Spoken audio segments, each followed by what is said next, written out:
¿Cuáles son las alternativas para reemplazar los plásticos de un solo uso? Cada vez hay más consecuencias del problema que trae el uso de plástico. Las imágenes, noticias y videos que muestran las consecuencias han pasado por todo el mundo. Es por eso que este es el momento de sentarse y respirar para aterrizar las ideas y descubrir soluciones. Antes que nada, es necesario entender qué es el plástico.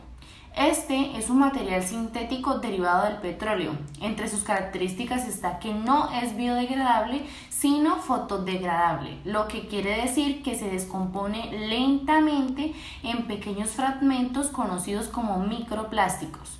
En las actualidades existen diferentes variedades, pero es importante centrarse en aquellos que son de un solo uso, conocidos también como desechables, pues cuentan con una corta vida útil y se producen en gran cantidad.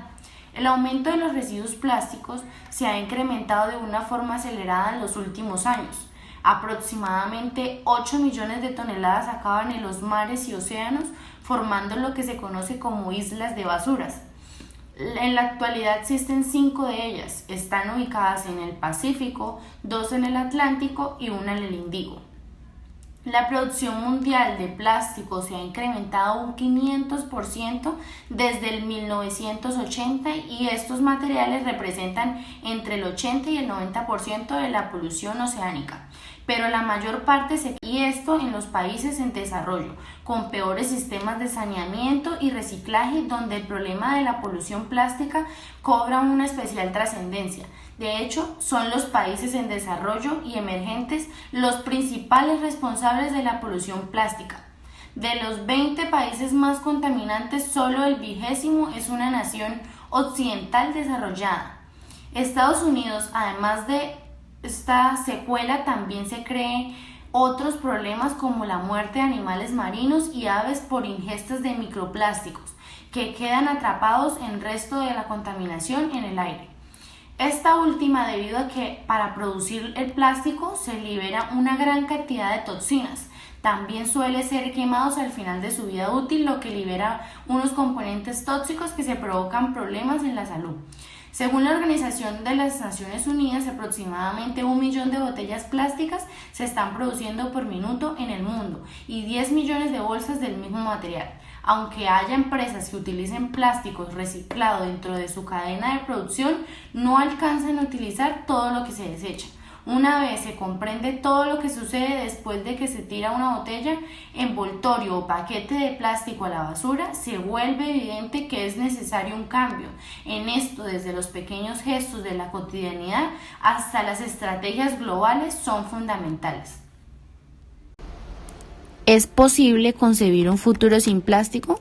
Algunos aseguran que el futuro agotamiento de los combustibles fósiles obligará a ello, por lo que será necesario desarrollar materiales sustitutivos.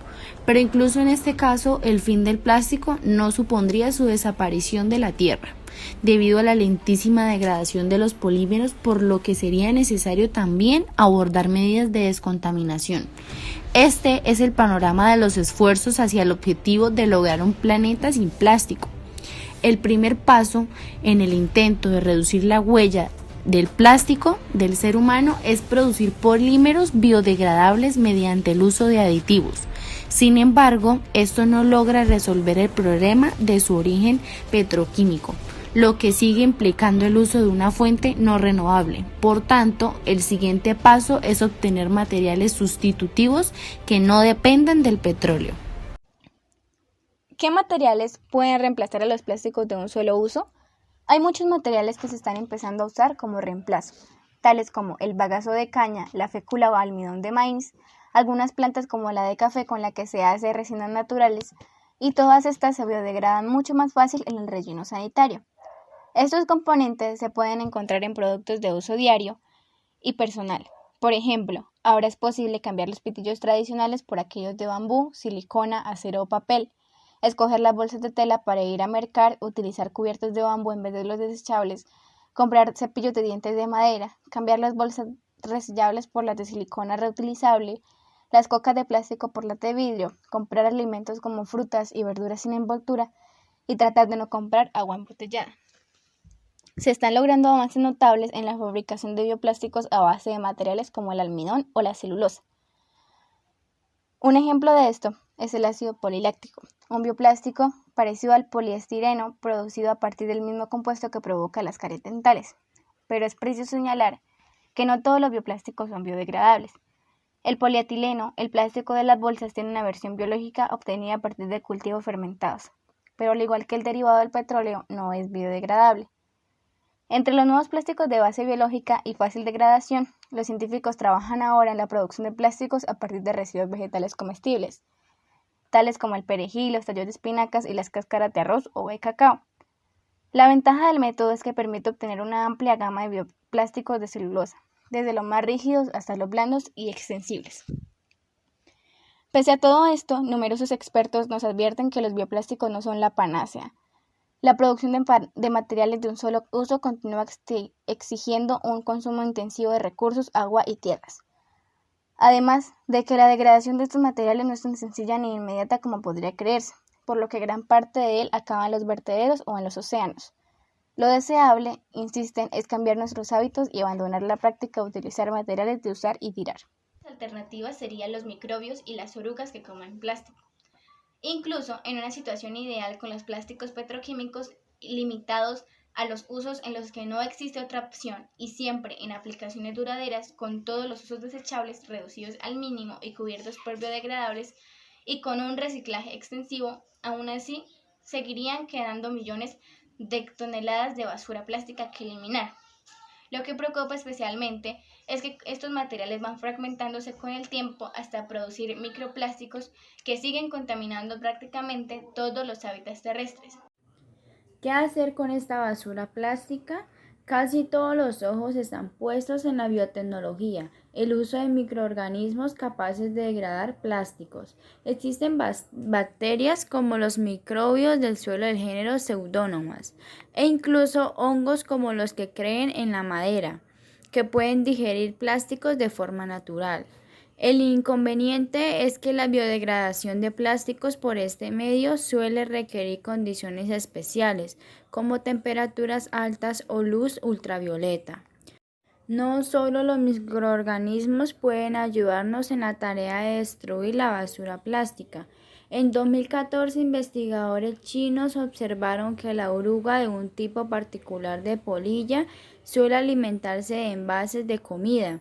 Al examinar su tubo digestivo, hallaron ahí dos clases de bacterias que degradan el polietileno sin necesidad de otros tratamientos. Otros científicos han descrito capacidades semejantes en otras orugas. Sin embargo, algunos expertos cuestionan que el uso de organismos ofrezca una solución práctica y en un plazo razonable a la contaminación plástica. Reciclaje químico. En los países desarrollados, los esfuerzos se centran en aumentar las tasas de reciclaje de los plásticos. Sin embargo, los expertos advierten que el reciclaje no es necesariamente una solución final, ya que al contrario de lo que sucede con los envases de cristal, los de plástico no se emplean para fabricar otros. ¿Por qué no convertirlo de vuelta en combustible? A diferencia del reciclaje mecánico que ya conocemos, consistente en separar los tipos de plástico, molerlos y fundirlos para crear nuevos productos. El llamado reciclaje químico se basa en romper las largas cadenas de los polímeros en unidades más pequeñas. Los dos métodos más utilizados son la gasificación, que produce un gas del que puede obtenerse diésel o queróseno, y la pirólisis, que genera una mezcla similar al petróleo crudo. Las investigaciones actuales se centran en optimizar los procesos para obtener el máximo de combustible, minimizando el consumo de recursos, la energía necesaria y el coste. Sin embargo, y aunque se trata de una opción interesante de cara a la economía circular, aún se discute cuál será el impacto de estas soluciones en términos de huella de carbono.